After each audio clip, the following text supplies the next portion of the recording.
Different ad பிளாட்ஃபார்ம்ஸுக்கு AI automatically ads create பண்ணுமா? Yes, நம்மளோட ஏஐ மார்க்கெட்டிங் சாஸ் டூவில் பார்த்தீங்கன்னு சொன்னால் அதுதான் ஸ்பெஷலைஸு.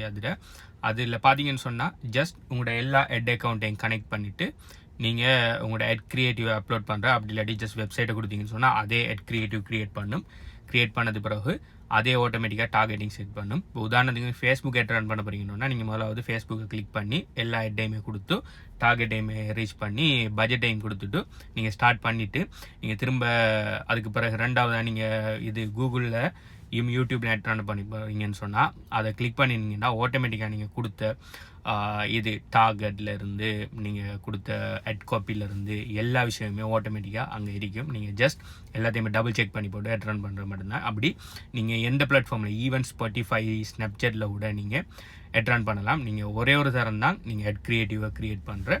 அது என்ன மாதிரி அந்த பிளாட்ஃபார்முக்கு ஏற்ற மாதிரி. இப்போ உதாரணத்துக்கு பார்த்தீங்கன்னா டிக்டாக்ல எட் ரன் பண்ணுறது ஹொரிசான்டல் வீடியோ எட் ரன் பண்ணலாம். ஸோ அதுக்கேற்ற மாதிரி நீங்கள் எட் க்ரியேட்டிவை மாற்றணுமே தவிர மற்ற எல்லா டார்கெட்டிங் அது இது எல்லாமே ஆட்டோமேட்டிக்காக அதே செஞ்சிடும்.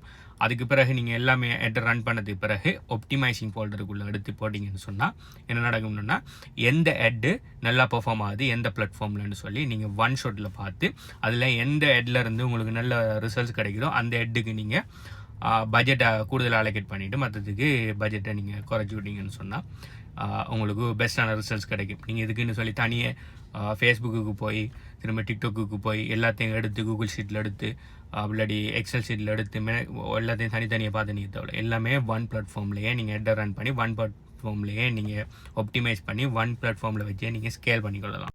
இந்த அட்வர்டைஸ்மெண்ட்ஸ் டூலில் தான் நம்ம நம்மளோட ரெண்டாவது ப்ராஜெக்டாக கனடாவில் எடுத்துருக்கிறோம், ஏஐ மார்க்கெட்டிங் சாஸ்ன்னு சொல்லி. அது சம்மந்தமாக மேலதிக டீட்டெயில்ஸ் அப்கமிங் டேஸில் வரும். ஸோ சம்மந்தமான டீட்டெயில்ஸை பார்க்கணும்னு சொன்னால் ஏஐ மார்க்கெட்டிங் சொல்லி கீழே கமெண்ட் பண்ணுங்கள். சம்மந்தமான மேலே டீட்டெயில்ஸை தரேன். பை.